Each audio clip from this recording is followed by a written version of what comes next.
এসেছি আবার গোপাল ভাঁড়ের গল্পের ঝুলি নিয়ে। ভালো লাগলে জানিও আমাকে কমেন্ট বক্সে গিয়ে। এবার বলি গল্পখানা, শুনলে হাসি পাবে। গোপাল তখন বেশ ছোট, মা হাত ধরে নিয়ে যেত। এমনি একদিন মায়ের সাথে রাজপথ দিয়ে চলে একসাথে। হঠাৎ দেখে বিশাল এক হাতি, হাতির উপরে জমিদার নৃপতি, পেটটা ফোলা, গলায় সোনা, দেখে মনে হয় যেন রাজ্যের রত্নখানা। মা বলে, হাতিটা দেখলি রে বাপ? গোপাল বলে, উপরেরটা না নিচেরটা?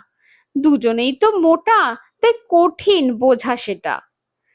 এমন কথা শুনে আশেপাশের লোক হেসেই হলো খুন। মাও হাসতে হাসতে বলে, তুই সবাইকে হাসাতে পারিস, এটাই তোর গুণ।